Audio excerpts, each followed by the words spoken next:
Bueno, entonces esta clase vamos a continuar con interacción gravitatoria. Entonces, para recordar lo que vimos la clase pasada, definimos o introdujimos la fuerza gravitatoria entre dos partículas, una de masa 1 y otra de masa 2, que se encuentran separadas a una determinada distancia r. Y bueno, vimos que existía entre ellas una fuerza atractiva de interacción, que era proporcional al producto de las masas de cada una, al producto de las masas, e inversamente proporcional a la distancia que las separaba al cuadrado. ¿Sí? Entonces, una forma que vimos de escribir en forma vectorial esa interacción gravitatoria era la siguiente. ¿Okay? Esta es la constante universal gravitatoria. Esto es el módulo cuadrado del vector que une la partícula 1 con la 2, es decir, es la distancia al cuadrado. Y esta es la manera de escribir, o una forma de escribir un versor que apunta desde la partícula 1 hacia la partícula 2. ¿Sí? Es el vector que va desde 1 hacia 2 sobre su módulo. Entonces este vector que está acá tiene norma 1 y por lo tanto es un versor. ¿Sí? El signo menos porque es atractiva si el versor apunta, porque la fuerza es atractiva, y si el versor apunta en esta dirección, la fuerza apunta en el sentido opuesto. Y luego vimos cómo obtener el potencial gravitatorio, y el potencial gravitatorio lo podemos escribir nuevamente en términos de la constante gravitatoria del producto de las masas y sobre la distancia entre las partículas. ¿Sí? En este caso estoy escribiendo el potencial de interacción entre la partícula 1 y la partícula 2. Y lo que nos quedó pendiente la clase pasada fue terminar una cuenta en donde calculábamos la fuerza que ejercía un casquete sobre una determinada partícula de prueba. Las dos fuerzas dicen... gracias. F2.1 sería este. Ahí está.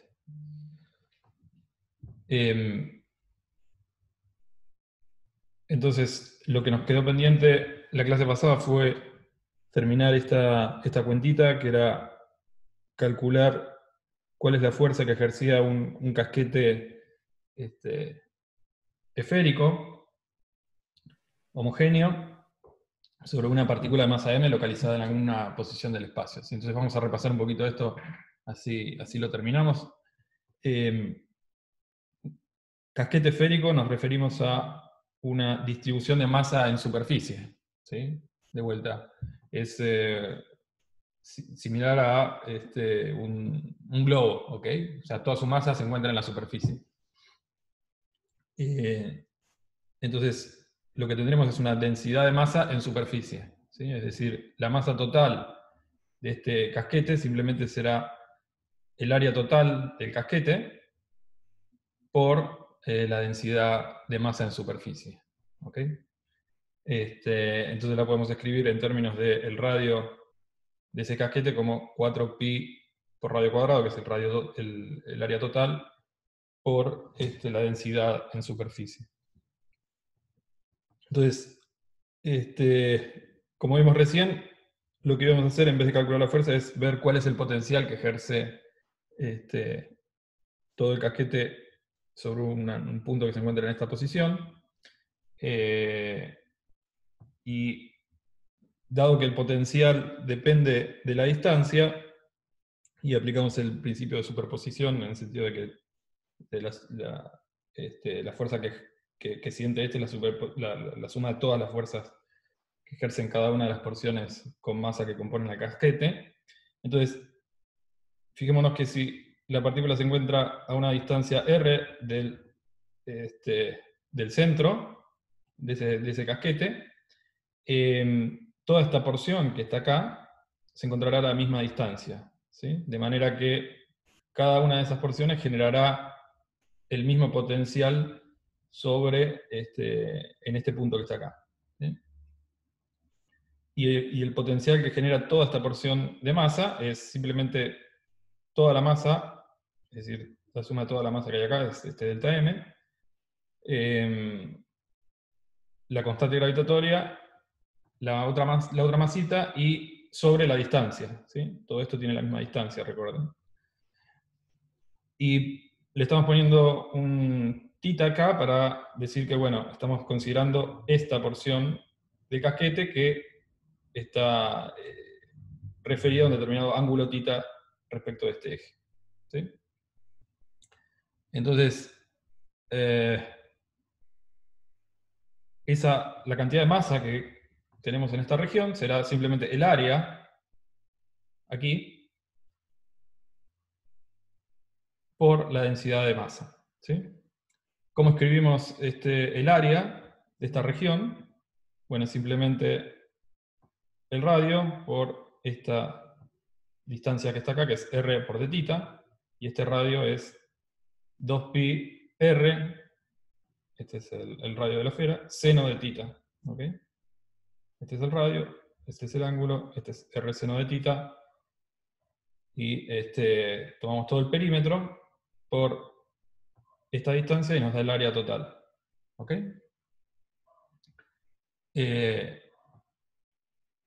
Bien, entonces acá de vuelta, esto es el perímetro de esta sección, y esta es esta porción que está acá, el producto me da el área en esa región.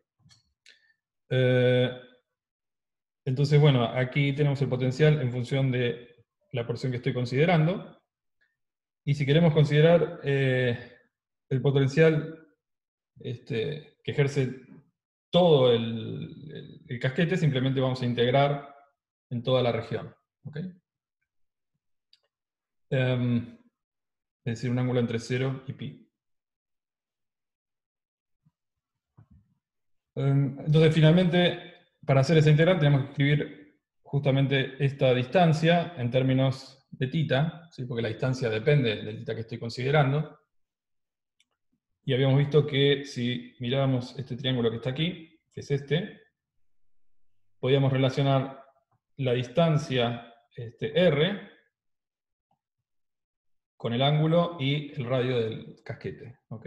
Entonces, en este caso, si consideramos este triángulo rectángulo, tenemos que d cuadrado más r cuadrado, d cuadrado es igual a r cuadrado seno de θ cuadrado, que es esta porción, más el cuadrado de esta distancia, que es el r menos el r coseno de θ, ¿ok?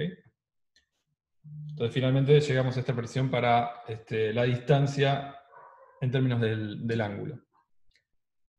Luego tenemos que hacer la integral. Acá me di cuenta que en la punta anterior había puesto el menos abajo, y ahora lo corregí. Vamos a hacer un cambio de variables aquí, perdón, no lo dije. X es coseno de θ, entonces el diferencial es menos seno de θ por el diferencial θ.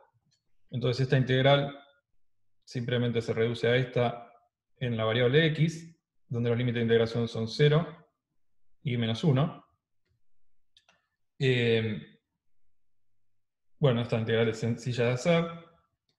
Evaluamos esta cantidad entre los límites de integración y, bueno, aquí vemos que cuando el límite es menos 1, esta expresión que está acá me queda r más r al cuadrado, con la raíz cuadrada se me va.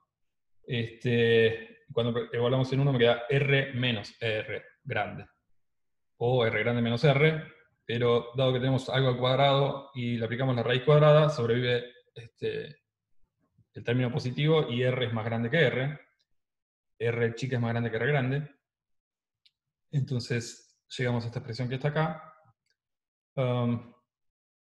donde, bueno, es equivalente a esto que se encuentra del otro lado, y acá lo que podemos ver es que lo que aparece multiplicando a Gm sobre R es simplemente la masa total de casquete, si es la superficie total del casquete por su densidad de superficie. ¿Sí?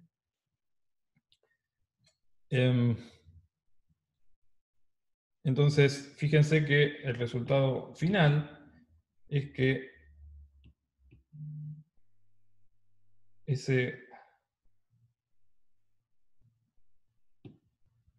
todo el casquete ejerce o genera un potencial en este punto que es equivalente al potencial que generaría una masa puntual con una masa total igual a la masa del casquete localizada en esta posición. ¿Sí? El potencial que genera toda esta distribución de masa, que no está localizada en la misma posición, fíjense que tenemos una distribución de masa homogénea sobre el casquete, genera un potencial en un determinado punto que es equivalente al potencial que generaría una masa puntual de la masa, con una masa igual a la masa del casquete, localizada en el centro del mismo. ¿Está bien? Entonces, ¿qué es lo que sucederá si consideramos una masa, no un casquete, sino ya una distribución de masa en volumen, pero con simetría esférica? Es decir, podremos tener, si miramos la densidad en volumen, a medida que me voy metiendo hacia adentro del cuerpo, bueno, podrá tener una determinada, por acá la densidad está creciendo hacia adentro. No es, vamos a ponerle otro radio, para que no me confundí con el radio total. Este es un determinado radio que mide la distancia del centro hacia afuera, y esta es la densidad en volumen de esa superficie. Podremos tener de ese cuerpo. Fíjense que lo que podemos tener es la idea de una cebolla, ¿sí? O sea, tenemos casquetes que pueden tener diferente densidad, pero todos tienen una simetría esférica. Entonces, ¿cuál va a ser el potencial en cualquier punto en esa situación? Bueno, va a ser, fíjense que va a ser la suma, cada uno de esos casquetes generará un potencial de esta manera con masas diferentes, puede ser. ¿Sí? Pero todos tendrán la propiedad de que el potencial que generen en un determinado punto del espacio, a una distancia r, será igual a considerar toda la masa del casquete en este punto. ¿Sí? Es decir, para un cuerpo con simetría esférica, el potencial que genere en un determinado punto del espacio será exactamente igual al potencial que genere un cuerpo puntual de masa total localizado en el centro de esa esfera,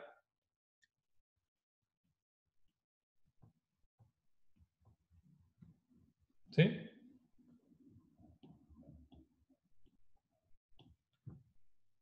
Entonces, la conclusión es que si tenemos un cuerpo con simetría esférica, la fuerza que ejercerá, dado que el potencial es el potencial de una masa puntual localizada en el centro del cuerpo, la fuerza que ejercerá sobre una determinada partícula localizada en alguna posición será equivalente a la que ejercería un cuerpo de masa igual a la masa total de ese cuerpo localizada en el centro. ¿Sí?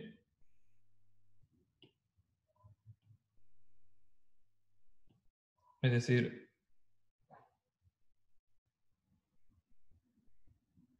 la fuerza que ejerce todo este cuerpo que tiene una masa total, m total, será equivalente a considerar todo ese cuerpo localizado en un punto, que es el centro de esa esfera, con una masa igual a la masa total. ¿Ok? Es decir, esta es la fuerza que sentirá una masita m. ¿Está bien? Y si esto sucede para una masa puntual, lo mismo pasará entre dos esferas homogéneas. ¿Sí? Dos esferas homogéneas se sentirán atraídas como si todas sus masas estuvieran concentradas en un punto que es el punto, el centro de esas esferas. ¿Ok?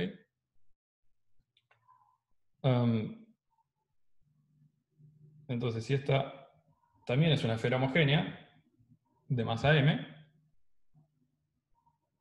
la interacción entre ambas será equivalente a considerar dos masitas puntuales localizadas en el centro de las esferas con una masa total igual a la masa total de la esfera.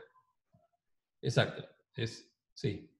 Acá estamos considerando una distribución homogénea. O sea, la densidad puede depender de la distancia al origen, pero tiene que ser independiente de los ángulos, si quiere, ¿no? O sea, tiene que tener simetría esférica. Perdón, dije... Ok, de vuelta. No tiene que ser completamente homogénea. Sí, acá, fíjense que acá les grafiqué la densidad. Lo que tiene que tener es distribución, simetría esférica. ¿Okay? Puedes tener casquetes de diferente densidad, pero todos tienen simetría esférica. La densidad depende solo de la distancia al origen, eso es lo que quiero decir. ¿Se entiende?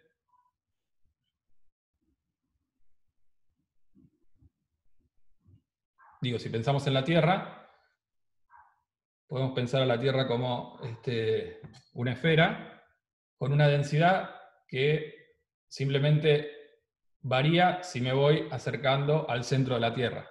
¿Sí? En ese caso, estamos en esta situación que está aquí.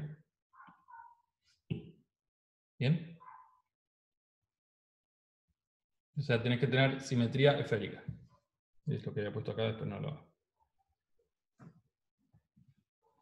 Bien. Entonces,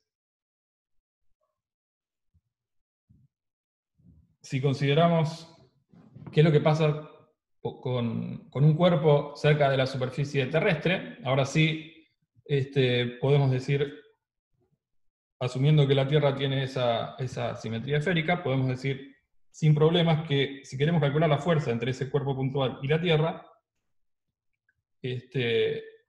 es equivalente a considerar no la fuerza que ejerce cada una de las porciones de la Tierra, sino, dada esa simetría, como la fuerza que ejercería una masa puntual localizada en el centro de la Tierra, con toda la masa en ese lugar. ¿Está bien? Entonces, bueno, esto es lo que habrán visto en el CBC al estudiar la interacción gravitatoria y relacionarla con la fuerza-peso. Es decir, tenemos un cuerpo puntual en la cercanía de la superficie terrestre. Si se encuentra una determinada altura h de su superficie, la distancia al centro simplemente será el radio de la Tierra más la altura, ¿sí? En esta situación, o sea, esto será el radio de la Tierra, acá se encuentra lejos, pero bueno. La distancia al centro entonces será el radio de la Tierra más la altura. Ahora si estamos cerca de la Tierra, de la superficie, la altura es mucho menor que el radio terrestre, y por lo tanto la fuerza efectiva que sienten todos los cuerpos solo depende de su masa, y para distancias cercanas no, es aproximadamente constante. ¿Sí? Y esa constante proporcionalidad es la que llamamos G, y vale aproximadamente 9,8 metros sobre segundo cuadrado. ¿Está bien? Bien, entonces, lo que vimos es qué es lo que sucedía o cuál es la fuerza que ejerce un cuerpo con simetría esférica. Puede ser no homogéneo, pero de vuelta con simetría esférica, sobre una partícula que se encuentra afuera. Ahora, la pregunta que nos podemos hacer ahora, es ¿qué es lo que sucede cuando estoy dentro de una esfera con una determinada distribución de masa? ¿Sí? Y vamos a considerar el caso más simple, ahora sí, una esfera completamente homogénea. Ahora, no podemos tener, o no vamos a considerar en este caso, una densidad que puede variar con la profundidad. ¿Sí? Simplemente vamos a considerar una esfera completamente homogénea. Entonces, ¿qué podemos decir? En este caso, bueno, y para quizás lo mejor para comenzar es ver lo que sucede de vuelta con un casquete, pero con una partícula adentro de ese casquete. Sí, exacto.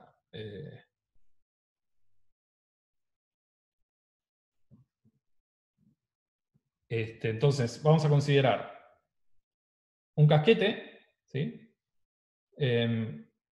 Y una partícula dentro del casquete. Entonces, si lo localizamos en el centro, es fácil ver que la fuerza que siente debido a toda la distribución de masa que se encuentra a su alrededor es nula, ¿sí? Simplemente por simetría. ¿Están de acuerdo? ¿Lo ven? Digo, una partícula que se encuentra aquí se sentirá, por ejemplo, atraída por la porción de masa que está acá, pero dado que esa distribución de masa es homogénea, se sentirá atraída en esta dirección por una fuerza que es inversamente proporcional a la distancia, pero de este lado tendremos una masa exactamente igual, a la misma distancia, de manera que estas dos fuerzas se compensarán, lo mismo sucederá con esto y en todas las direcciones. ¿Sí? Entonces es fácil convencerse para una partícula localizada en el centro que se encuentra en equilibrio. ¿Sí? O sea, es decir, la sumatoria de las fuerzas debida a su interacción con las otras regiones del casquete es nula. En este caso la fuerza es nula. Y ahora lo que vamos a ver es que también sucede lo mismo para cualquier punto que se encuentre dentro de ese casquete. ¿Y cómo lo vemos? Bueno, miremos qué es lo que sucede con un determinado punto que está alejado del centro. Este punto P. ¿Qué fuerzas siente una partícula que se encuentra localizada en este punto? Bueno, siente básicamente la fuerza de todas, lo que está por acá, de todo el casquete. Pero concentrémonos en una región para ver lo que sucede en esa región y luego lo extendemos a toda la esfera. Entonces acá hicimos un corte, simplemente, y consideramos una determinada región subtendida por un determinado ángulo. Entonces acá tendremos una determinada porción de masa, que todo esto se encuentra a la misma distancia, ¿sí? R1, toda esta región se encuentra a la misma distancia. Y si miramos qué es lo que sucede del otro lado, tendremos a una distancia de R2, que es diferente de R1, más grande en particular, tendremos una determinada distribución de masa, dado que el radio es más grande, tendremos más masa de este lado que de este lado. ¿Sí? Este diferencial de masa será más grande de este lado que de este lado. Pero por otro lado, se encontrará a una distancia mayor. ¿Sí? Entonces lo que vamos a ver es que justamente el hecho de que tengamos más distribución de masa en esta región a una distancia mayor se compensa con el hecho de que acá tengamos menos masa pero a una distancia menor. ¿Sí? Es decir, una porcioncita de masa que esté en esta región ejerce más fuerza que si esa porcioncita se encuentra en esta región porque se encuentra más alejada.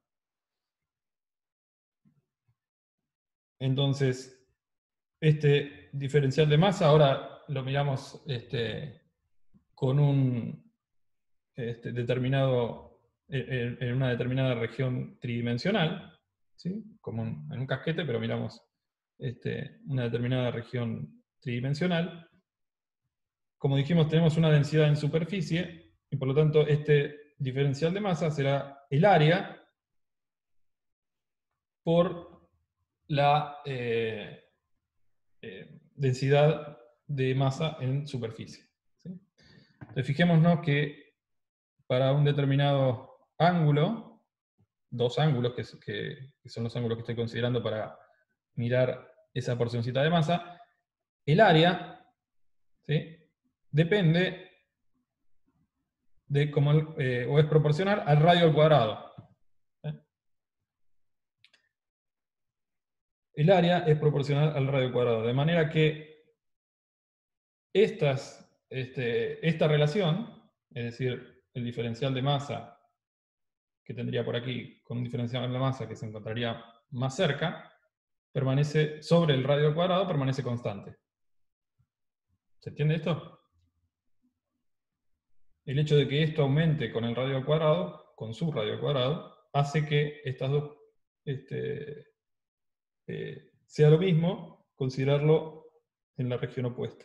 Es decir, la fuerza que ejerce esta porcioncita de masa será igual a la fuerza que ejerce una porción más grande de masa que se encuentra más alejada.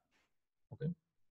Entonces, de esa manera, lo que mostramos es que dentro del casquete, en cualquier punto que me encuentre, la fuerza es nula.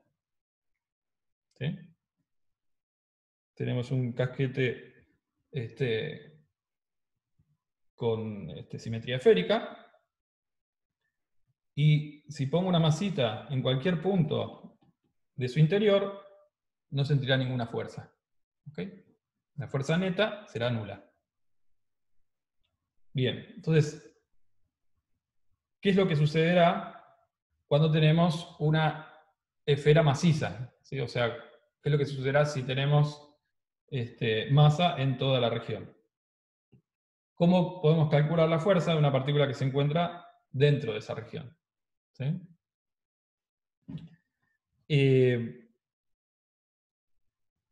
Entonces, ¿cómo vamos a atacar el problema? Bueno, simplemente utilizando el resultado anterior. ¿Sí? Es decir, si acá tenemos masa en toda la región, o sea, esto está con distribución de masa en volumen, ¿sí? Esta es la densidad de masa en volumen. Para una región dentro de ese cuerpo, que se encuentra a una determinada distancia r, todo lo que se encuentra afuera no ejercerá ninguna fuerza, ¿sí?, sobre una partícula que se encuentra acá. Y todo lo que está dentro ejercerá una fuerza, que es el resultado que vimos al principio, que va a ser equivalente a la fuerza que ejercería una masa puntual localizada en el centro con una masa total igual a la masa de toda esta esfera. ¿Sí? De vuelta.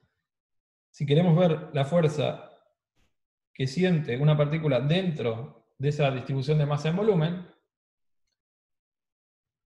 que se encuentra a una determinada distancia r del centro, la podemos pensar de la siguiente manera. Toda la región que se encuentra a una distancia mayor a este r chiquita, no ejercerá ninguna fuerza. Y la única fuerza que sentirá será la fuerza debida a toda esta porción de masa, que la podemos calcular fácilmente, simplemente utilizando el resultado anterior, diciendo que la fuerza que ejerce toda esta región sobre este punto es equivalente a una masa puntual que se encuentre en el centro con toda la masa, cuya masa sea igual a toda la masa que está en esta región. ¿Está bien? Entonces eso es lo que estaba diciendo en palabras, lo tenemos escrito de esta manera. ¿Sí? La fuerza, entonces, en un determinado punto R, ¿sí? En cualquier dirección, R, sería igual a la fuerza del casquete que está por fuera. Bueno, casquete puede ser casquetes, ¿sí? Básicamente, son varios. Son todos concéntricos. Y eso será la fuerza que ejerza esos casquetes que están fuera será nula, y la única fuerza que contribuirá será la generada por esa esfera de radio R chiquita. ¿Sí? Bien. Entonces, como les decía, si ρ es la densidad en volumen de esta esfera homogénea, 4/3 de pi RQ, donde R es el radio de la esfera, será la masa total. ¿Bien? Ahora, si consideramos una esfera de radio más chiquita, es decir, de radio R chiquita, toda la masa en esta región será exactamente igual a su volumen por su densidad. Entonces, esa fuerza resultante a una determinada distancia R del centro será simplemente el producto de la masa de la partícula que se encontrará acá, la masa de toda esta región sobre el radio al cuadrado, o la distancia al centro al cuadrado. ¿Sí? Entonces ahora escribimos la masa de esta región de esta manera. Entonces esa MR lógicamente va a depender del radio. ¿Sí? Cada vez que nos vamos acercando hacia el centro, esta MR va a ir disminuyendo. ¿Sí? Entonces, básicamente lo que va a hacer esa disminución de masa es crearme una fuerza que va a depender de otra manera de la distancia al centro. ¿Quiénes son MR y M? M y MR. Ok. M es la masa de toda la esfera homogénea. ¿Sí? Como les decía, la esfera homogénea tiene un radio R, una densidad en volumen ρ, por lo tanto, el volumen por la densidad de volumen nos da la masa total de la esfera. ¿Sí?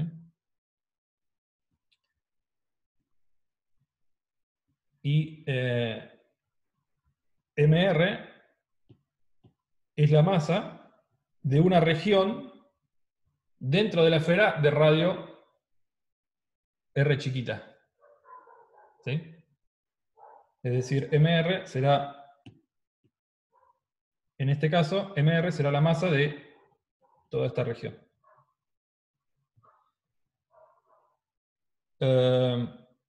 Bien. Entonces, de esa manera tenemos la fuerza que siente una partícula en todas, que se encuentra en cualquier región alejada del centro de la esfera. ¿Ok? Entonces,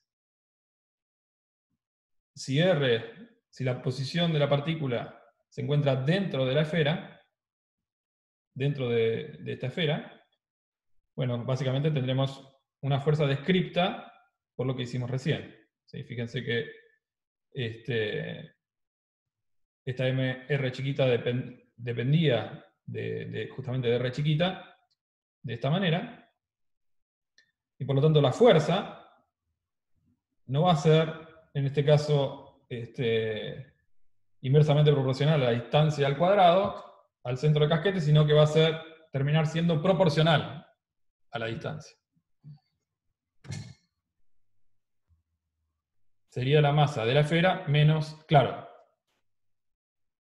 No, ahora no tenemos casquete porque tenemos varios casquetes, si querés. ¿Sí? O sea, tenés... Casquete, recordá que era una superficie, entonces acá tenés como varios casquetes, ¿sí? Como una cebolla, pensalo. Entonces tenés varios casquetes apilados. Entonces acá tenés una determinada distribución de masa, y efectivamente, como decís, sería la masa que está acá adentro, sería la masa total menos la masa que está acá afuera.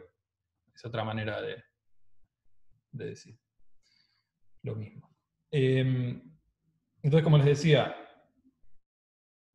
dado que la distribución de masa va disminuyendo a medida que me voy ingresando o llegando al centro, tendremos una fuerza que será ahora proporcional a la distancia al centro.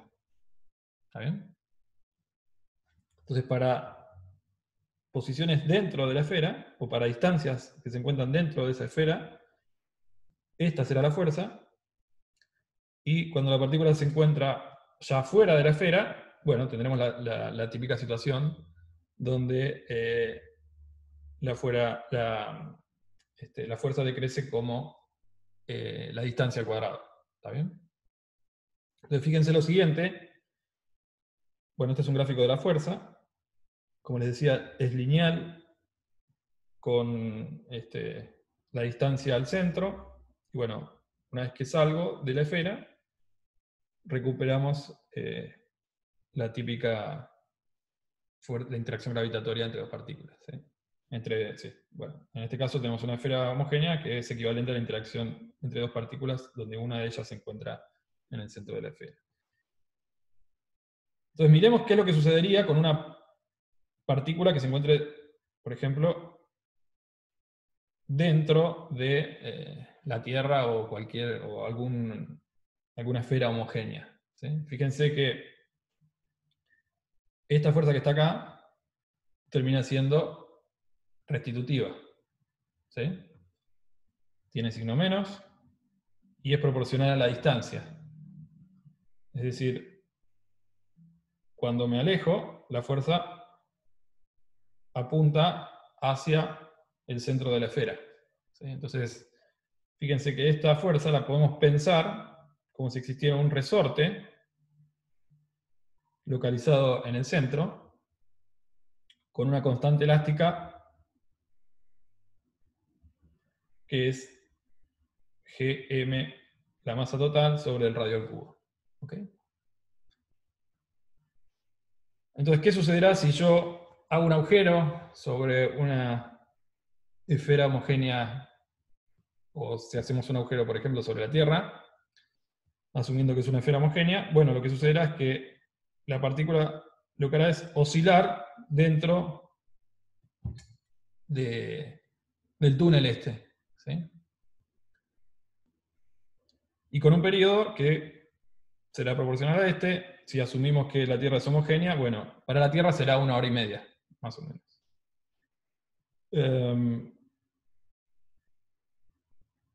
Entonces, de vuelta, para finalizar, entonces, cuando tenemos una esfera y queremos ver homogénea y queremos ver la fuerza dentro de esa esfera, tenemos una fuerza que es proporcional a la distancia, ¿sí? Y tiene la misma pinta que una fuerza elástica. ¿Sí? Es decir, una partícula que se encuentra dentro de una esfera homogénea, lo que sentirá es una fuerza tipo resorte que lo hará oscilar respecto del centro de la esfera. ¿Ok? Les dejo para pensar qué es lo que sucede si, por ejemplo, tienen la Tierra, hacen un agujero aquí, y la Tierra rota, y hacen un agujero en esta dirección.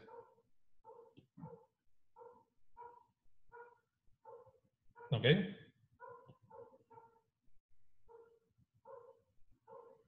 Bueno, la pregunta es, ¿existe algún cambio si tiramos la partícula por este túnel o si la tiramos por este túnel? Bueno, piénsenlo. Si es homogénea, no debería haber ningún cambio en la distribución. Ahora, fíjate, lo que te estoy diciendo es que está rotando, ¿no? Ah, no Estaría sé. la Ese fuerza ejercicio me salió mal. ¿Cómo? Tendría que tenerse en cuenta la fuerza centrífuga. Exacto. ¿Sí? Exacto. Si estás en un sistema rotante, tenés que tener en cuenta acá, en esta dirección, estás justo en la dirección del eje, o sea, sería exactamente igual a lo que tendríamos aquí, pero en esta dirección estás en un sistema rotante. ¿Sí? Entonces tenés que tener en cuenta qué es lo que sucede con las fuerzas en ese sistema no inercial. ¿Está bien? Voy a ir cambiando de agujero. No, claro, la idea no es o sea, comparás dos situaciones. Un agujero en esta dirección y después haces un agujero que no se conecta con el otro en esta dirección. Esa era la pregunta. ¿Sí?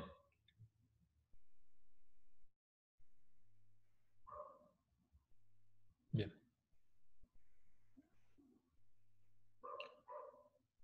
Bueno, entonces, ahora vamos a ver qué es lo que sucede con el movimiento de dos partículas en interacción gravitatoria.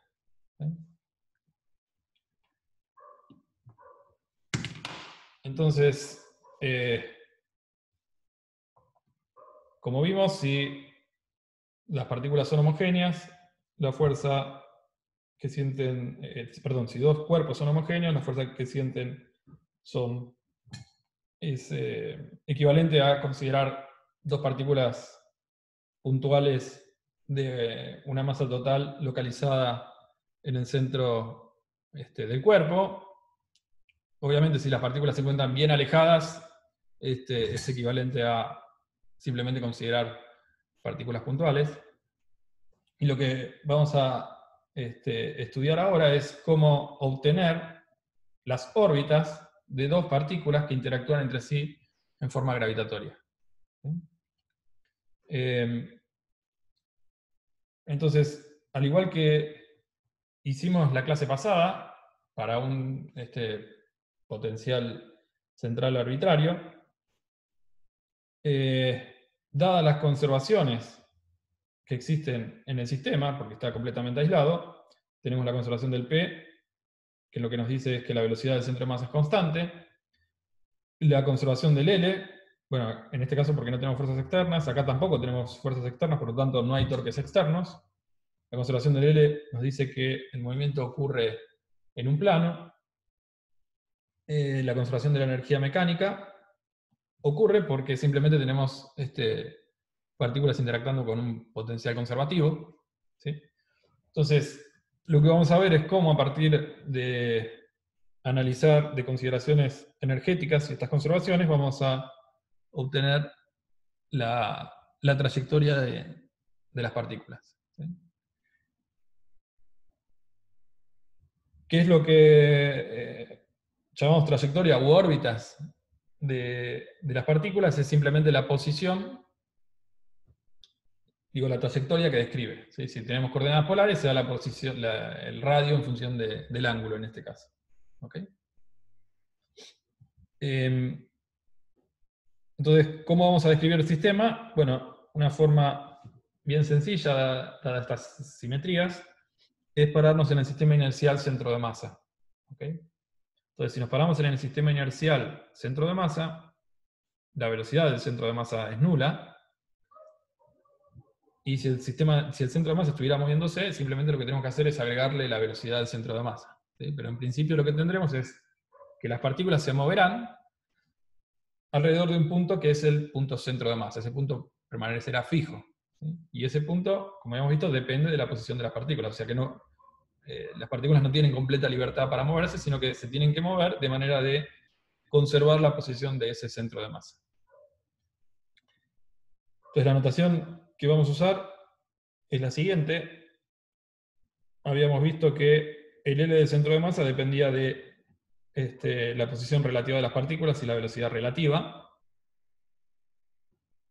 Entonces a la posición relativa simplemente la vamos a escribir como R. R, el módulo de ese vector será R sin flechita, obviamente. Y B será la velocidad relativa. ¿Ok? Simplemente para aliviar un poco la notación. Entonces recuerden, R es simplemente la distancia entre las partículas, y como vector, es el vector, cuando lo definimos de esta manera, es el vector que apunta desde R2 a R1. ¿Sí? Entonces, como les decía, dado que el centro de masa tiene que estar fijo en el sistema centro de masa, estas partículas lo que pueden hacer es alejarse, ¿sí? Es decir, variar el módulo de R, o bien rotar, ¿sí? Rotar y alejarse al mismo tiempo. Pero van a tener que rotar con la misma velocidad angular, simplemente porque tienen que mantener el centro de masa fijo. ¿Está bien? Entonces este θ punto será esa velocidad angular de rotación. Entonces, como vimos la clase pasada, podíamos escribir el momento angular que se conserva en términos de la velocidad angular de rotación y la distancia entre las partículas. ¿Está bien? Entonces, L es el impulso angular del sistema que vendrá dado por las condiciones iniciales. Esto será una constante que vendrá dada por las condiciones iniciales. Dependiendo de la velocidad y la posición relativa en un determinado instante de tiempo, podemos calcular cuánto vale L. Y la conservación del L lo que me va a decir es que, bueno, que θ punto y R no podrán variar independientemente, sino que deberán variar de una manera de mantener este producto constante. ¿Está bien? Entonces, como no pueden variar de cualquier manera, simplemente lo que podemos hacer es relacionar esa velocidad angular de rotación con la posición de la partícula. No con la posición de la partícula, con la posición relativa, ¿sí? Con la distancia relativa. R es la distancia relativa, con la distancia relativa entre las partículas. ¿Está bien?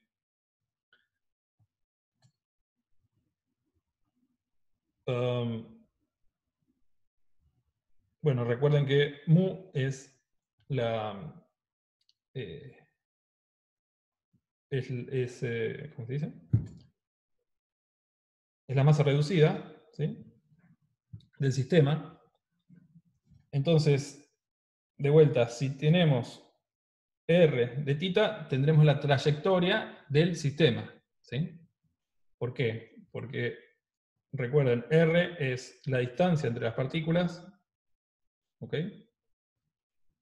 Θ es el ángulo, que para ese vector va a ser el mismo, y esta distancia es la distancia de M1 al centro de masa, y esta distancia es la distancia de M2 al centro de masa. ¿Se entiende? Entonces, si yo doy R y θ, determino unívocamente la posición de cada una de las partículas. ¿Sí? ¿Se entiende eso? Bien.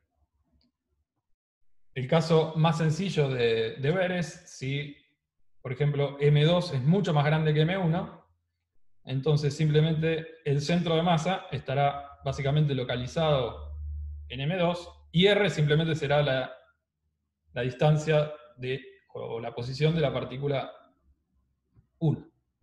¿Sí? Es decir, cuando esta partícula sea mucho más grande que esta, podemos pensar que el centro de masa está básicamente localizado aquí, es decir, esta partícula estaría por acá, y simplemente R y θ serán los ángulos y la distancia al origen de M1. ¿Ok?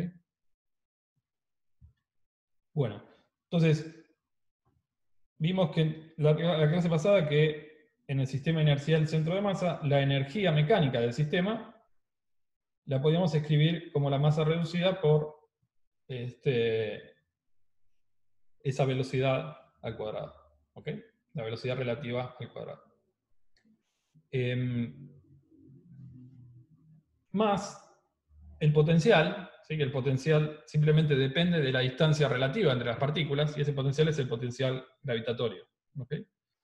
En este caso, especificamos el potencial, es el potencial gravitatorio, que termina siendo escrito de esta manera, y para aliviar un poco la notación vamos a definir K como G por el producto de las masas.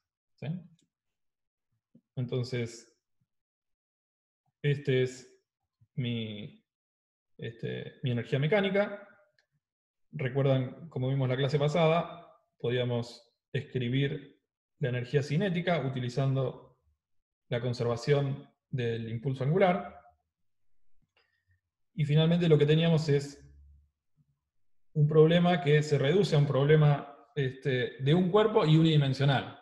¿Sí? Es decir, lo podemos pensar a este problema como un cuerpo que tiene una masa total, la masa reducida, una determinada velocidad en una dimensión y sometida a un determinado potencial que es el potencial efectivo. ¿Ok? Entonces, el potencial efectivo teníamos un término que dependía del momento angular. ¿Sí? O sea, este término aparecía siempre que tengamos un momento angular del sistema diferente de cero.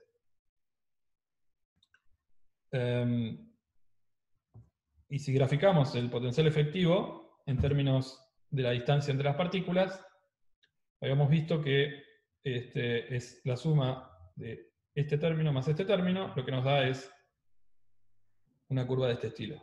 ¿Sí? Y acá lo que vamos a hacer es identificar un punto importante que nos va a servir para más adelante, y es el punto en el cual la distancia entre las partículas permanece constante. ¿Sí? Permanece constante durante todo el tiempo. O sea, si yo le doy al sistema una energía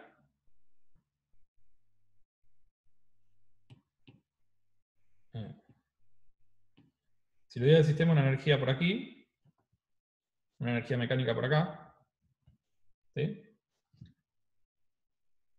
La partícula no podrá moverse, las partículas no podrán alejarse más allá de R0. R0 va a tener que permanecer constante durante todo el movimiento. ¿Se entiende?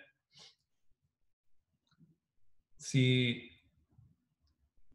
tenemos que la masa 2 es mucho más grande que la masa 1, eso sería equivalente a tener un movimiento de la masa 1 respecto a la masa 2 circular. ¿Sí? Es decir, tenemos un L, tenemos una determinada velocidad angular, pero la distancia entre ellas permanece constante, por lo tanto tendremos un movimiento circular. ¿Sí? En el caso generalizado tendremos un movimiento que en el cual las partículas permanecen siempre a la misma distancia.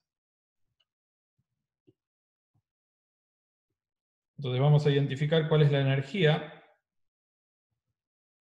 para la cual la distancia entre las partículas no varía, y simplemente lo que tenemos que hacer es hallar el mínimo de ese potencial efectivo. ¿Sí? Entonces, para hallar el mínimo del potencial efectivo, simplemente derivamos, igualamos a 0 y resolvemos esta ecuación simple.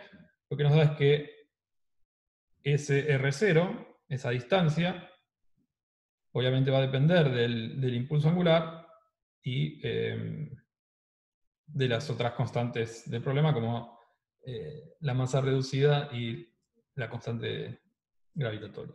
¿Sí? Bueno, una vez que tenemos el R0, podemos sacar cuánto vale la energía, simplemente porque sabemos que no tenemos velocidad radial en este caso, porque el R permanece constante. Y no sé si B0, si está en B0 órbita. ¿Me puedes hacer la pregunta de vuelta? No entendí. Ah, B0 es la... perdón, ya te entendí. Claro, si vos le das una energía B0, ¿sí?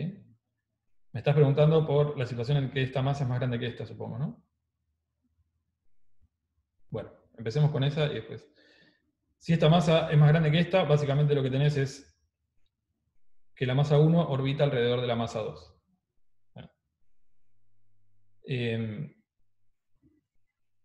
Entonces, si le das una energía B0, lo que tendrás es una órbita que será circular. Exacto.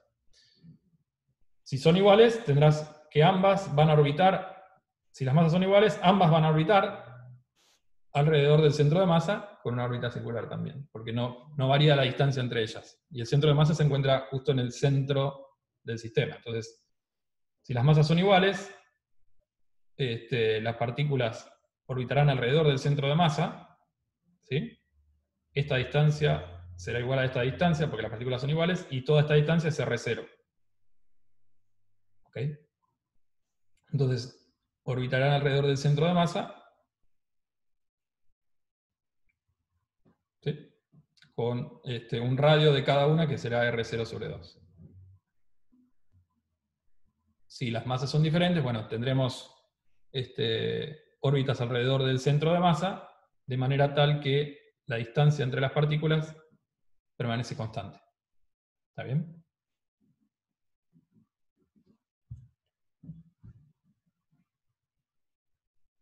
Bien. Entonces identificamos ese punto y la energía para ese caso. Y básicamente esta energía es la mínima energía que puede tener el sistema, ¿sí? Porque más abajo no podemos irnos. ¿Okay?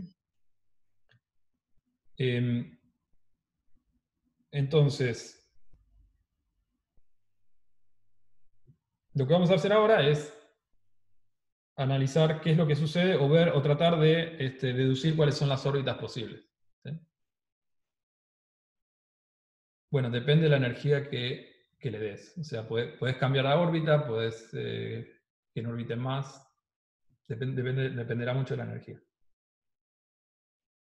Digo, acá lo que tenés es diferentes tipos de movimientos. ¿Sí? Si el sistema tiene una energía por aquí, tendrás un movimiento ligado entre una distancia máxima y una distancia mínima.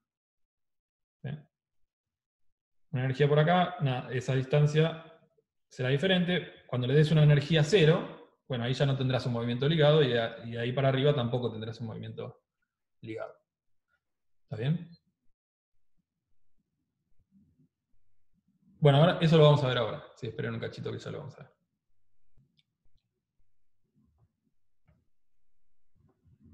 Bien, entonces vamos a llegar a eso. Entonces teníamos la energía de mi sistema, y lo que vamos a hacer es escribir la velocidad, o la velocidad, la derivada de la distancia en el tiempo, como en términos de el ángulo. ¿Sí? Y eso es algo que hicimos bastante, es decir, esta es la derivada temporal de R, que la podemos escribir como la derivada de R respecto de θ por la derivada temporal de θ. Entonces llegamos a esta expresión, y ahora sabemos que θ punto lo podemos escribir en términos de la distancia relativa y la velocidad angular. ¿Ok? Entonces, introducimos eso aquí, y lo que nos queda es que R punto es simplemente la derivada de R respecto de θ por ese término. ¿Okay? Entonces, ahora vamos a incluir esto aquí dentro y llegamos a esta expresión que está acá.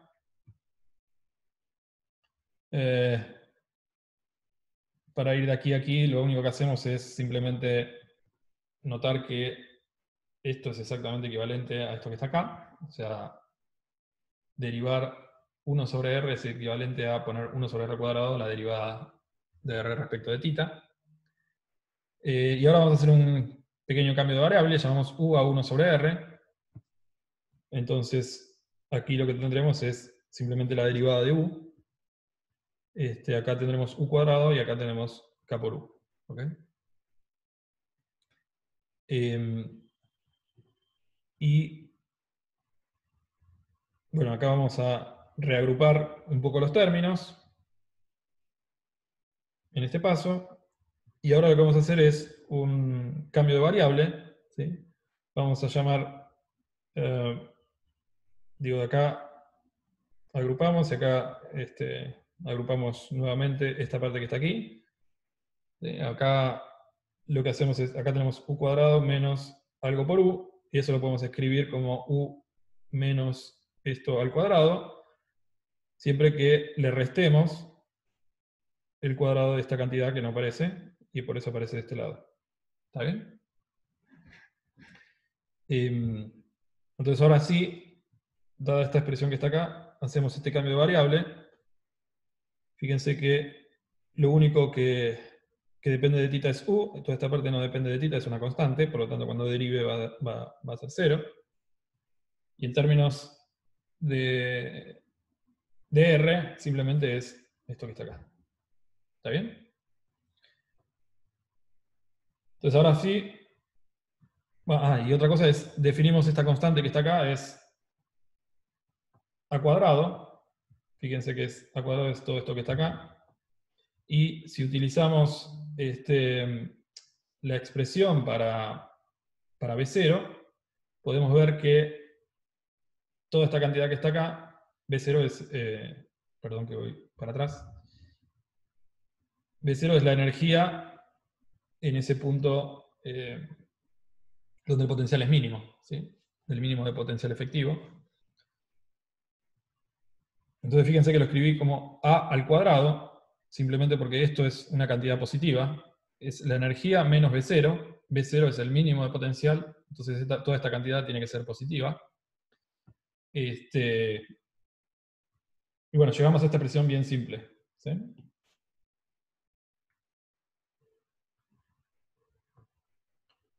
Que me relaciona esa variable z que definí con esta constante a cuadrado.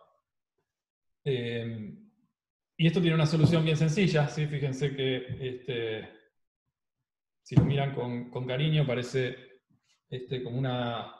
Si esto fuera un tiempo, parece una velocidad al cuadrado por algo que depende de la posición al cuadrado, una especie de energía de un oscilador, igual a una constante. Entonces es fácil ver que una solución de esto es a coseno de θ. ¿Sí? Si lo ponen acá a coseno de θ, cuando lo derivan me da a por el menos seno de θ al cuadrado, me da seno cuadrado, más coseno cuadrado me da a cuadrado. ¿Ok? Entonces simplemente, una vez que tenemos la solución, volvemos para atrás con todos los cambios de variables que habíamos hecho, y entonces llegamos a una expresión que nos relaciona R, que es la distancia entre las partículas, sí, que necesitan que vaya a la hoja anterior. Sí.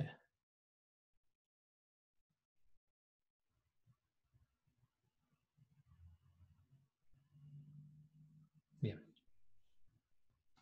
Entonces una expresión que me relaciona la distancia entre las partículas con el ángulo, ¿sí? Que es lo que queríamos obtener, es decir, la trayectoria de las partículas, ¿okay? O las órbitas de las partículas. Recuerden entonces que R, en este caso, como estamos considerando las dos partículas, es la distancia entre las partículas, y θ es el ángulo de ese vector que une las partículas y pasa por el centro de masa. ¿Está bien? Entonces fíjense que nos quedó escrito en términos de R0. ¿Sí? Recuerden que R0 es esta distancia que está acá. Y este parámetro epsilon, que vamos a llamarlo ahora excentricidad, y es 1 menos la energía del sistema sobre B0. ¿Okay? Entonces fíjense que aquí y aquí están metidas las condiciones iniciales. ¿Okay? R0 depende de las condiciones iniciales simplemente porque depende del L. Y la excentricidad, obviamente, también porque depende de la energía. ¿Está bien?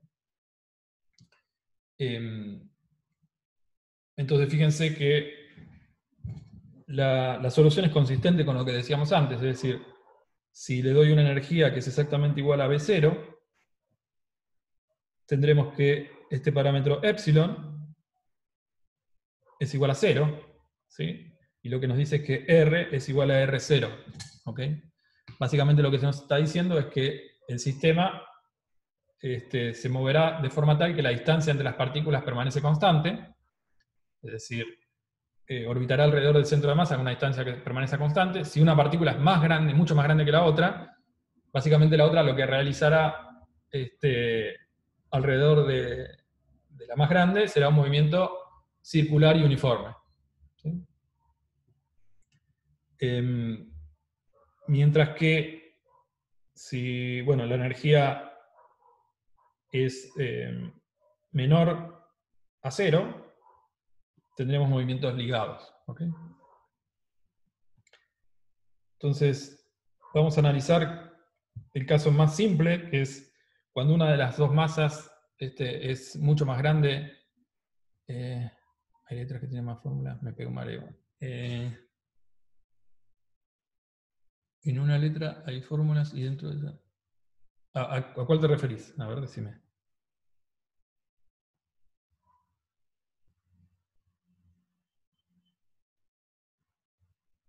La que tienen epsilon. ¿Esta parte que está acá? ¿Esto?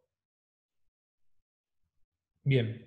Entonces, fíjate que tenía esta expresión que está acá. ¿Sí?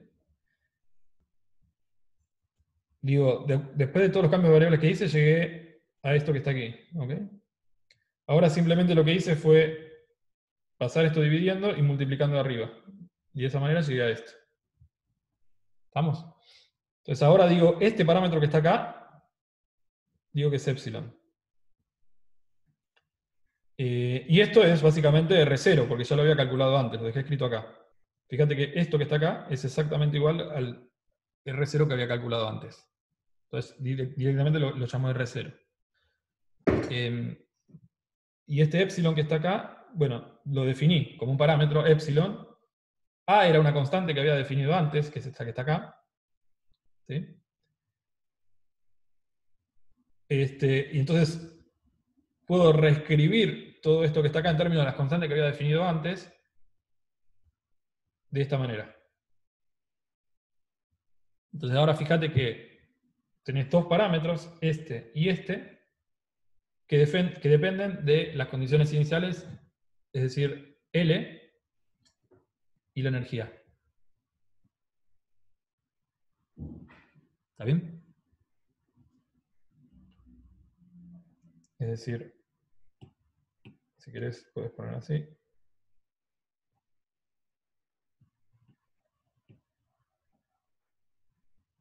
Esto es lo que está metido dentro de la forma de la trayectoria.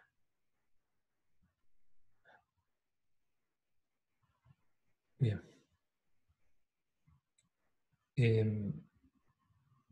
Bueno, entonces, como les decía, acá tengo una fórmula y lo que queremos ver es qué tipo... sí, después pongo las diapositivas. Y después, lo que queremos ver ahora es qué tipo de trayectorias realiza mi sistema. ¿Sí? Entonces, para fijar ideas, analicemos el caso en el cual una masa es mucho más grande que la otra, es decir, que básicamente el centro de masa se encuentra localizado en la partícula más grande. ¿Está bien? Entonces, M2 es mucho más grande que M1 y simplemente R es la distancia a M2 y el centro de masa, como no se mueve en el sistema centro de masa, básicamente M2 está aproximadamente quieta en el centro de masa. ¿Está bien? Entonces, fíjense que, esta forma que está acá para las trayectorias, no es cualquier cosa, sino que es la fórmula de las cónicas. ¿Sí? Las cónicas son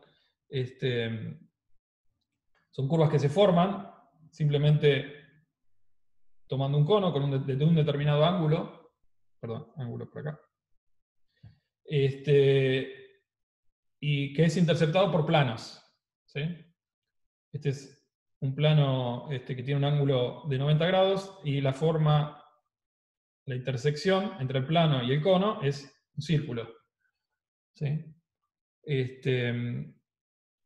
A medida que voy cambiando el ángulo, en este caso voy teniendo una elipse, y si este ángulo es igual al ángulo del cono, voy a tener una parábola. Y si voy disminuyendo aún más el ángulo, una hipérbola. ¿Sí? Entonces voy cambiando de hipérbola a elipse, donde el punto de inflexión es la parábola. ¿Está bien? Entonces, esos van a ser los tipos de trayectorias que van a seguir las partículas. Y entonces este parámetro E es lo que se conoce como excentricidad. Y dependiendo de la excentricidad es el tipo de trayectoria que voy a tener. ¿Sí? Es sencillo de ver que para epsilon igual a 0 tengo una trayectoria circular, simplemente porque R es igual a R0. ¿Sí? Recuerden que en este caso estoy mirando ahora una partícula más grande que la otra, mucho más grande que la otra, entonces en este caso, cuando tenga excentricidad 0, voy a tener una trayectoria circular de radio R0. Sí, epsilon es la excentricidad.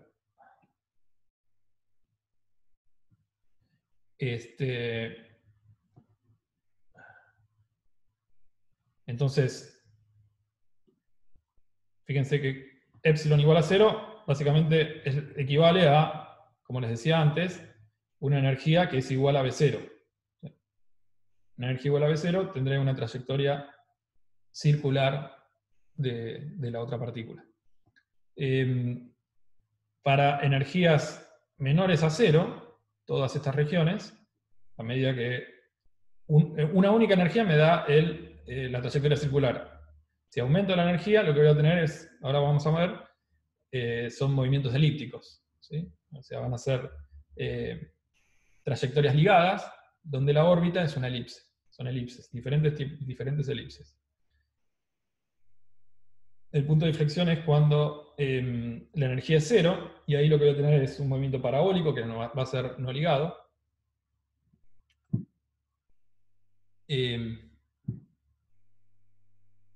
No entiendo. ¿De dónde sale? Que epsilon es igual a eso. Ahora déjame terminar y vuelvo para atrás.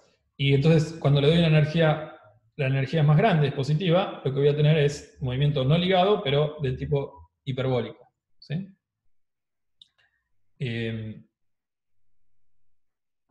Entonces, ¿de dónde sale?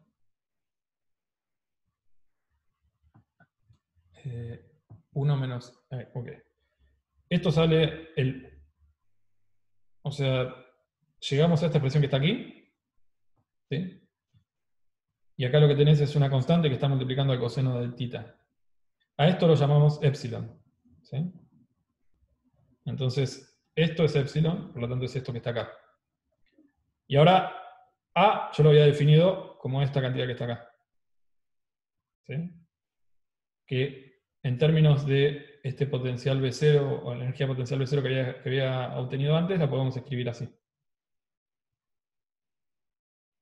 ¿Sí?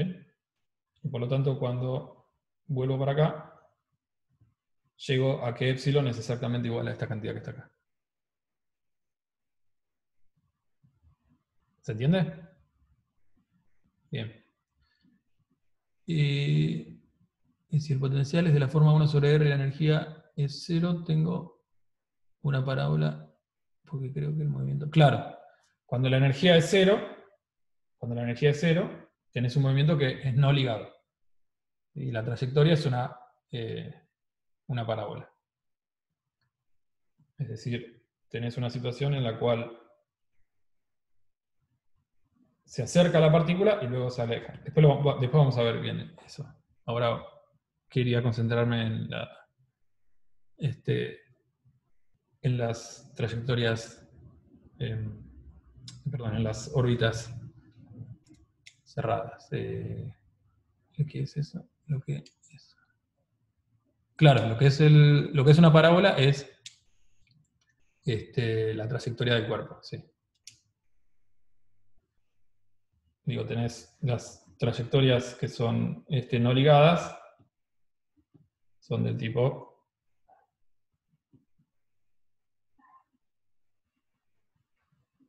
¿sí?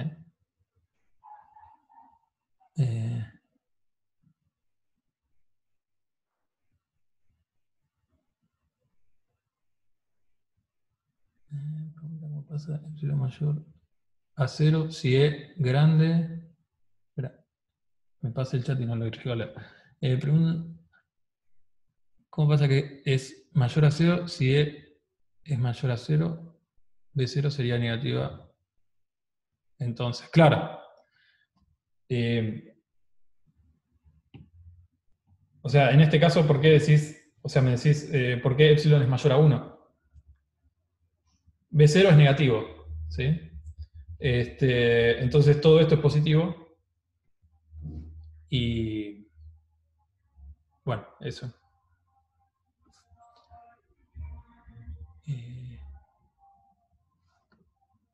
Mayor a 1. Se me fue por arriba el chat, ahora no veo.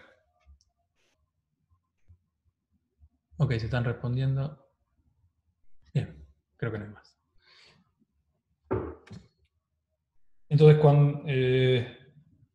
bien, en términos entonces de la energía, tenemos estas situaciones. Y cuando la energía es positiva, tenemos movimiento hiperbólico, después lo vamos a ver bien. Pero básicamente está escrito acá, me había olvidado que lo había puesto. Fíjense, el foco, el foco, ahora creo que ya lo habíamos definido, pero bueno.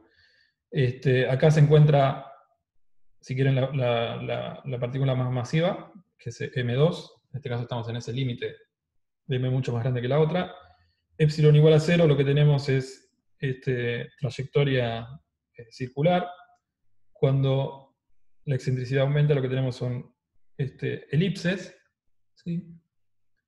En igual a 1 lo que tenemos es una parábola, es decir, en esta región la energía es 0, pero la excentricidad es igual a 1, lo que tenemos es un movimiento no ligado, es decir, las partículas se acercan y luego se alejan.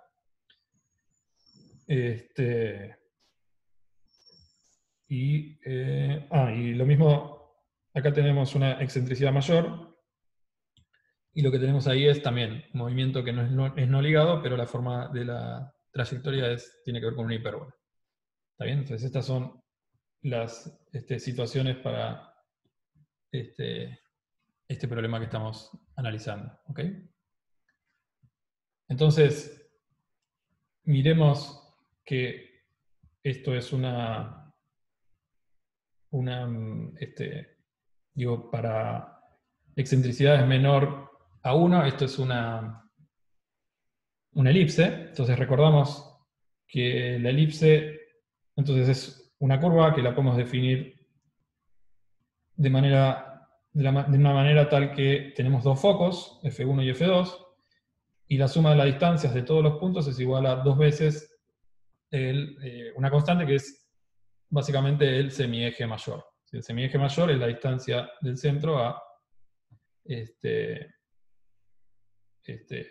hacia la derecha, y todo esto que está acá es básicamente 2 veces el semieje mayor. Y el semieje menor es el otro eje que se encuentra perpendicular. ¿Okay? Entonces tenemos un semieje mayor y un semieje menor. Y todos los puntos de la elipse cumplen con que si sumo las distancias a los focos, me da una constante. ¿Ok? Un caso particular de elipse es básicamente una circunferencia, ¿no? Porque están los dos focos en el mismo punto y todas las distancias de todos los puntos a ese centro es constante. Y es exactamente igual al radio. ¿Ok? Entonces, bueno, una cuestión relacionada con la fórmula que obtuvimos es que es fácil de ver que analizando qué es lo que sucede con θ igual a, digo, si esto tiene que describe una elipse, si analizamos qué es lo que pasa con, este es el ángulo θ, ¿sí? Y este es R, bueno, acá lo cambié, vamos a ponerle R al revés.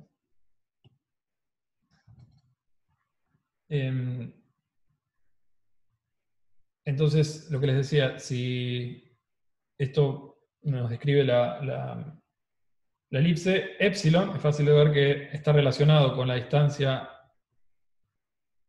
focal, que es esta distancia, y el semieje mayor. ¿Okay? Es simplemente, si miramos esta ecuación para θ igual a 0 y para θ igual a pi, o sea, miramos esta distancia y esta distancia, es fácil de ver que existe una relación entre epsilon y el cociente entre el semieje mayor y el semieje menor, la distancia focal, es decir, F es epsilon por A, que es la excentricidad. ¿Sí? Entonces, para ver simplemente que da exactamente lo mismo, iremos, por ejemplo,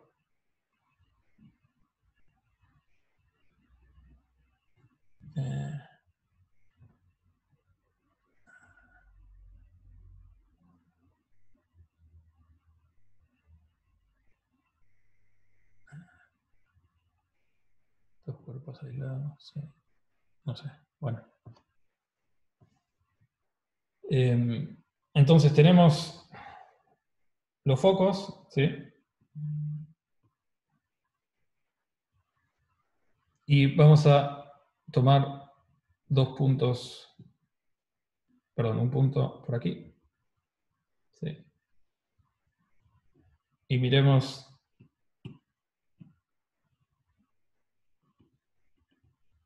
este triángulo rectángulo. Entonces, simplemente lo que sabemos es que, dado que si a este llamamos R' y a este lo llamamos R,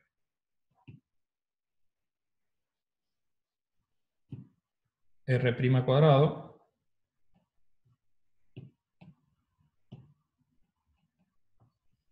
es igual a R cuadrado por el seno, vamos a graficarlo más grande porque no se ve nada.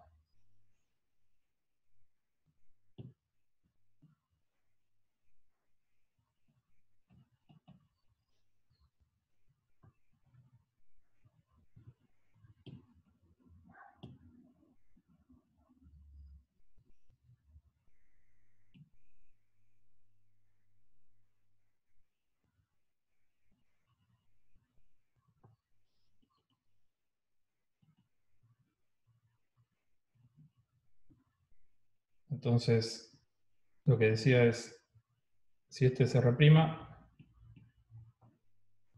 este es R, este es el ángulo θ, lo que sabemos es que R' al cuadrado es esto cuadrado más esto cuadrado, ¿sí? Es decir, R cuadrado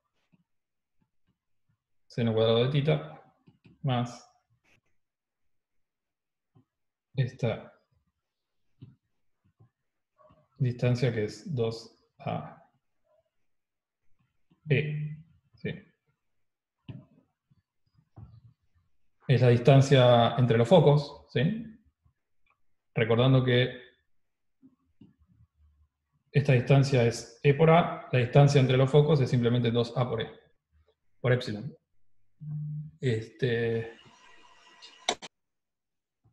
Y aquí lo que tenemos es R coseno de θ. ¿Sí?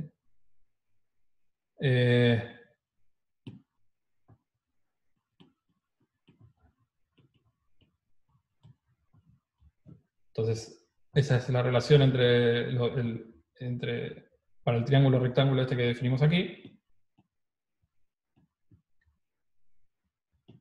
Y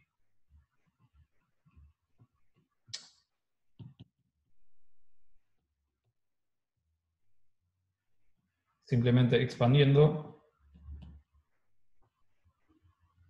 esa expresión, llegamos a eso que está acá.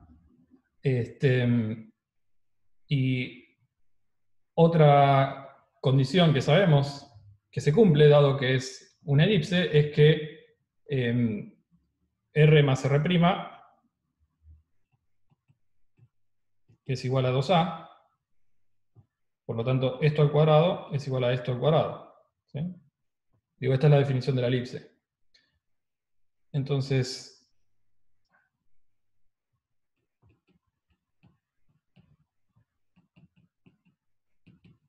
simplemente expandiendo ese cuadrado, llegamos a esta relación, que ahora lo que vamos a hacer es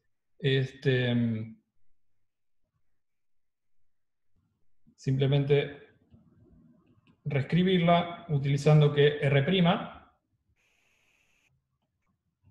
es igual a 2A menos R.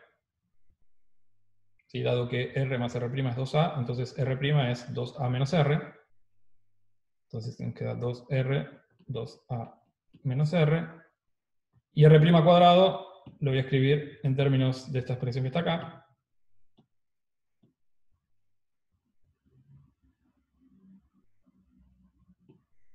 Es decir, todo esto es.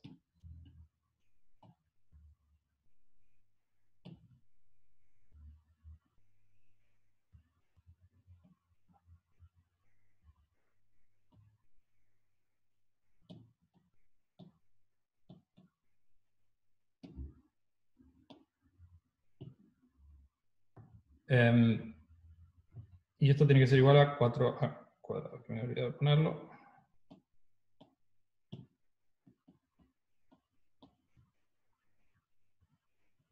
Bien, entonces, ahora expandimos todo esto.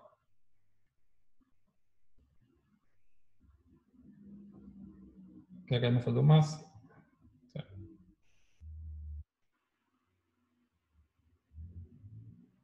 Entonces, fíjense que el R cuadrado se me va con 2R cuadrado, acá, y se me va con este y con este. Me queda menos 2R cuadrado, se me va con este R cuadrado. Y lo que nos queda es 4R por A, más 4A epsilon cuadrado, más 4AR epsilon coseno de tita, más igual a 4A cuadrado. Todos los 4 se van, y también una A.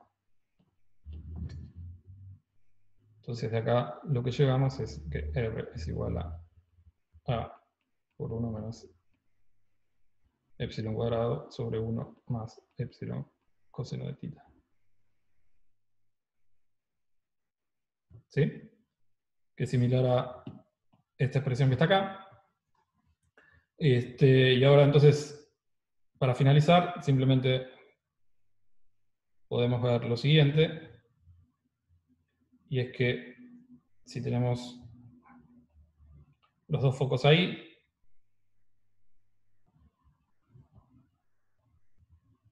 tenemos que f al cuadrado más b al cuadrado, utilizando que esto es b,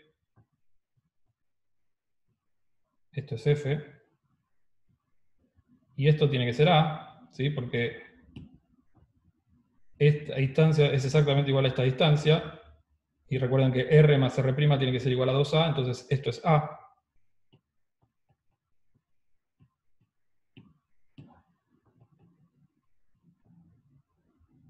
Y F era A cuadrado por epsilon, más B cuadrado igual a A cuadrado. Y aquí lo que despejamos es que B cuadrado es igual a A cuadrado por 1 menos epsilon al cuadrado. Bien, entonces, reemplazando todas esas expresiones aquí, es decir, esta y epsilon, llegamos a que R es igual a B cuadrado sobre A sobre 1 más.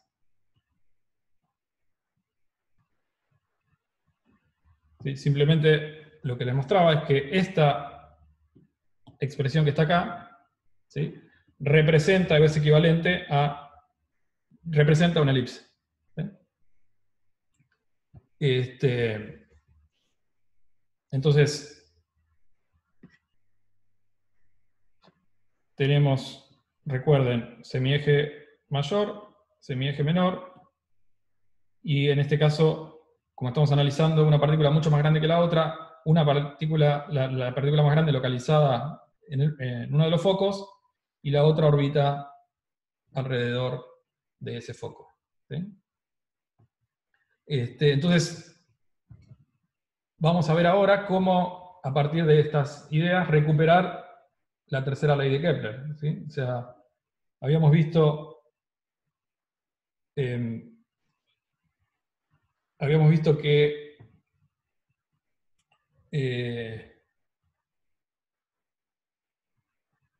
¿cómo? No entendí.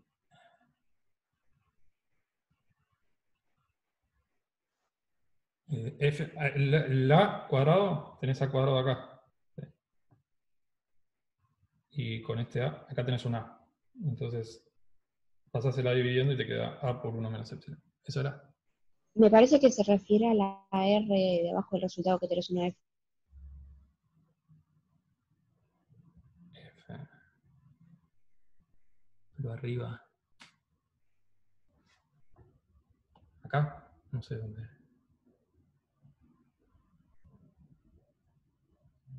Arriba, ¿de dónde? En la parte que dice f al cuadrado más b al cuadrado igual a a. Ah, al ¿No tendría cuadrado. que ser a al cuadrado? Sí, sí, gracias, gracias. Bueno, Ahí. Ahí va. Sí, lo dije, no lo puse, gracias. Entonces, vamos o sea, habíamos visto que la primera ley de Kepler, básicamente la tenemos, que es el movimiento de las órbitas son elipses. Vimos que la velocidad areolar era constante, de acuerdo a la conservación del impulso angular. Y lo que nos queda por verificar es la relación entre el periodo y el semieje mayor. ¿Está bien? Entonces vamos a hacer eso, en este caso. Entonces, de vuelta, consideramos la situación en la cual tenemos la masa, por ejemplo, de algún planeta que es mucho menor a la masa del Sol. Entonces tenemos el sistema de forma tal que el centro de masa se encuentra sobre, básicamente, en buena aproximación, donde se encuentra el Sol. ¿Sí? Entonces la masa reducida es simplemente la masa del planeta. ¿Okay? Entonces, ¿cómo vamos a tratar, o vamos a ver cómo recuperamos la tercera ley? Y es simplemente notar que el área de una elipse es pi por el producto de los semiejes. ¿Sí? Cuando los semiejes son iguales, tenemos pi por radio cuadrado, que es el área de la circunferencia. ¿Sí? Entonces, toda esa área será recorrida durante el periodo, y el área será igual, básicamente, a la velocidad areolar por el periodo. ¿Okay? Recuerden que la velocidad areolar era la velocidad por la cual barría o área sobre tiempo, y esa velocidad es constante, por lo tanto, la velocidad por el periodo me da el área. Habíamos visto también que la podíamos relacionar con el impulso angular, es decir, L sobre 2mp, cuando analizamos impulso angular, y por lo tanto, de esa manera llegamos a una relación entre los semiejes mayor y menor y el periodo. ¿Okay? Entonces lo que vamos a hacer ahora es bueno, trabajar sobre estas expresiones para llegar a la relación entre periodo y semieje mayor. ¿Qué vamos a usar? Bueno, vamos a usar primero una relación entre la distancia máxima y mínima a la cual se puede encontrar el planeta en este caso, ¿sí? Entonces, ¿cómo sacamos esta distancia máxima y distancia mínima? Recuerden que las distancias máximas y mínimas, lo pueden ver de acá, tienen r punto igual a 0, es decir, en este caso, si la órbita ocurre en esta dirección, tendremos velocidades perpendiculares justo en esos puntos, y a partir del potencial efectivo también lo podemos ver. ¿Sí? Los puntos de retorno son tales que la energía coincide con el potencial efectivo, y por lo tanto R punto es igual a 0. ¿Está bien? Entonces, simplemente planteando eso en la energía, tenemos una cuadrática que admite dos soluciones, una positiva y una negativa, y esos corresponden a los radios máximos y mínimos, o las distancias de máximo y mínimo acercamiento. ¿Está bien? Entonces, estos son los radios máximos y mínimos. Por lo tanto, si sumamos esas dos cantidades, tenemos que A lo podemos relacionar simplemente con la energía, o la energía relacionarla con el valor del semieje mayor, y K. La segunda relación que vamos a utilizar es que el radio máximo menos el radio mínimo es 2 veces la distancia focal. Y eso es fácil de ver porque esta es la distancia mínima, esta es la distancia máxima, ¿sí? Entonces eso es 2 veces, perdón, la resta, esto menos esto, me da 2 veces, me da básicamente esta distancia, que es 2 veces la distancia focal.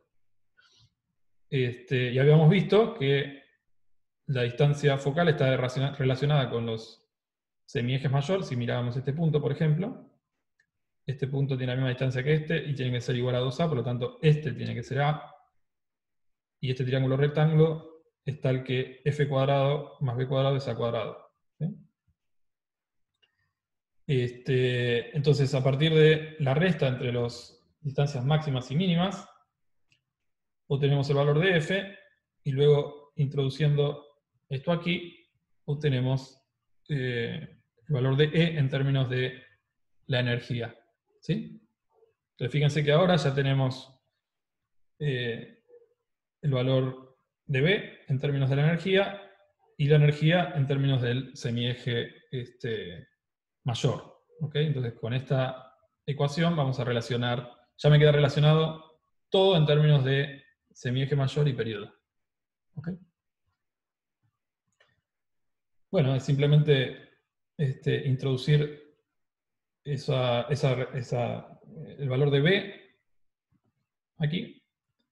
Ahora lo que vamos a hacer es elevar ambos términos al cuadrado, y luego, en este paso,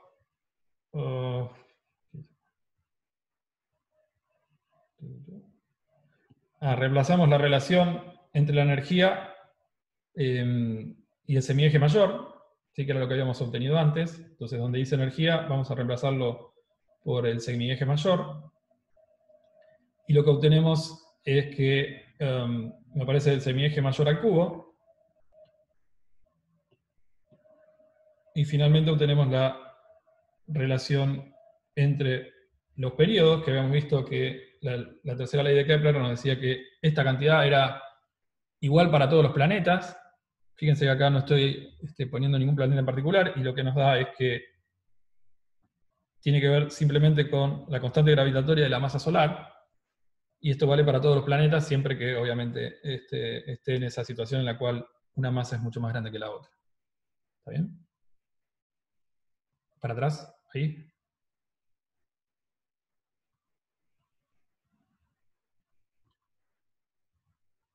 ¿Listo?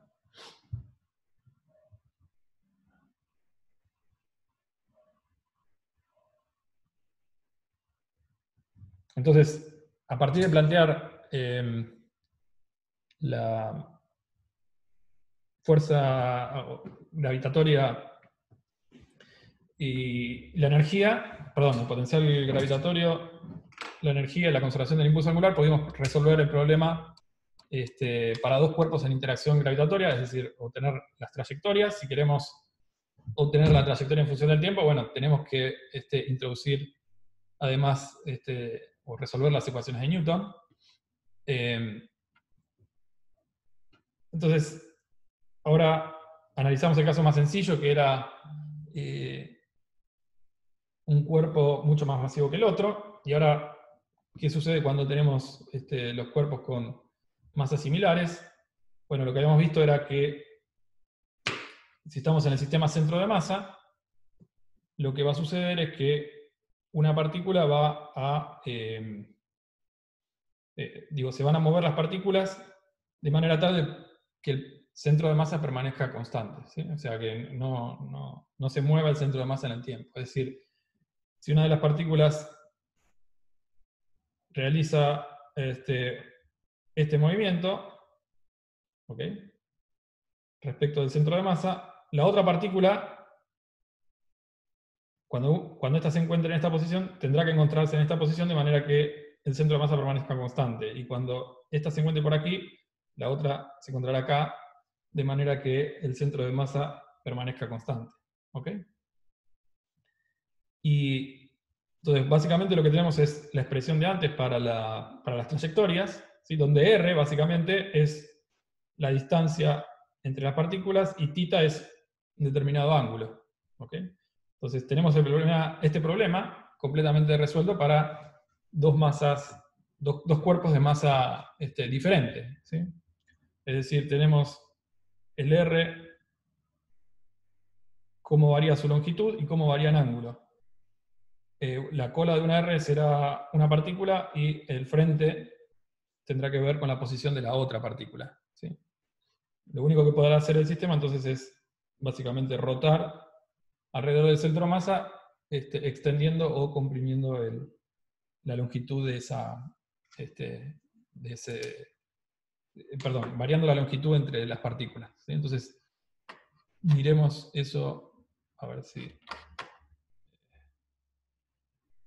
les puedo compartir un applet para que vean.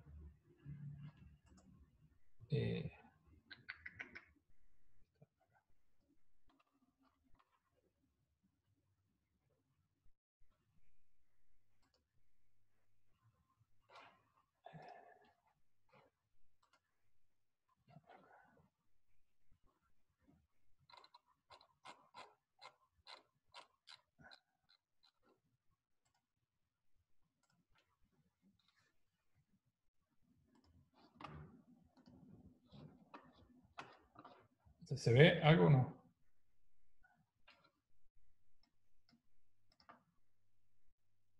¿Se ve? ¿Sí? Sí, se ve. Estoy compartiendo. Ok. Entonces, fíjense, acá, simplemente para fijar ideas de lo que estuvimos viendo, entonces lo último que analizamos fue, acá lo que estoy variando es la proporción de masas, ¿sí? Una más, acá fíjense que es 0,01, o sea que una es mucho más grande que la otra. Esta es la excentricidad de la órbita, la excentricidad que habíamos definido antes. Todas esas cantidades, la excentricidad básicamente depende, como dijimos, de las condiciones iniciales, ¿sí? Entonces, el primer caso que analizamos fue cuando una masa era mucho más grande que la otra, entonces básicamente lo que teníamos es una órbita de una sobre la otra. ¿Sí? Si variamos la excentricidad, o sea, acá tenemos el movimiento circular, cuando vamos variando la excentricidad, lo que sucede es que comenzamos a ver las órbitas elípticas. A medida que aumentamos la excentricidad, bueno, tenemos órbitas elípticas más grandes, y naturalmente, si vamos aumentando y aumentando aún más, esas órbitas elípticas en algún punto van a dejar de ser elípticas cuando lleguemos a una excentricidad igual a 1, y ahí ya no recuperaremos más a la partícula. Por otro lado, lo último que analizamos fue qué es lo que sucedía cuando las masas, o sea, tenían una proporción de masas que era básicamente similar, ¿sí? Entonces, ahora lo que va a pasar es que el sistema va, o sea, siempre está oscilando, moviéndose alrededor del centro de masa, nada más que ahora el centro de masa va a estar despegándose de una de las partículas y veremos situaciones de este estilo, ¿sí? Es decir, acá fíjense que tenemos excentricidad nula, es decir, la distancia entre las partículas permanece constante, pero ambas se encuentran orbitando una respecto de la otra, y naturalmente si voy aumentando la proporción entre masas, irá cambiando el tipo de órbita, pero siempre tendremos circular respecto del centro de masa, y en el caso en el cual, como les decía, las masas sean iguales, y fíjense que no tenemos un radio más chico y un radio más grande, sino que tenemos el mismo radio para el sistema. Por otro lado, si cambiamos la excentricidad, tendremos ya órbitas elípticas. Entonces fíjense que la X es el centro de masa.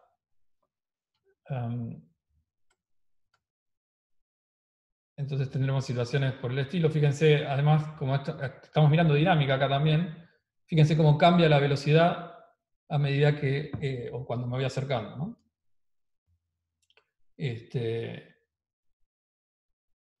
Así que bueno, tendremos que ambas partículas van a estar orbitando con el centro de masa en el foco de cada una de las elipses, y cada una con una con elipses diferentes, ¿sí? Y bueno, como les decía, cuando miran esta situación, ahí ven ya la dinámica, que es lo que habíamos discutido en la primera clase, el hecho de que la velocidad areolar sea constante, o la conservación del impulso angular, hace que cuando la partícula pase más cerca del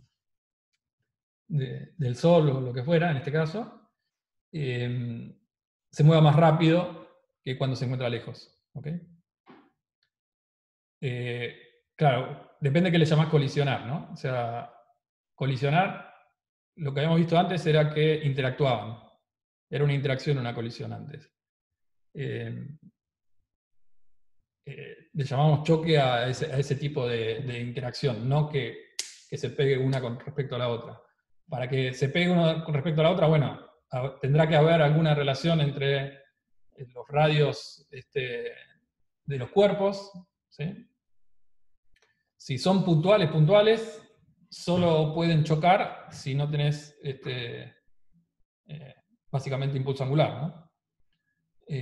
Si tenés impulso angular y son puntuales, no van a chocar, porque simplemente tenés la barrera centrífuga. Ahora, si tenés algún volumen, bueno, puede ser que choquen las partículas, sí. Así que bueno, por hoy creo que podemos dejar acá, y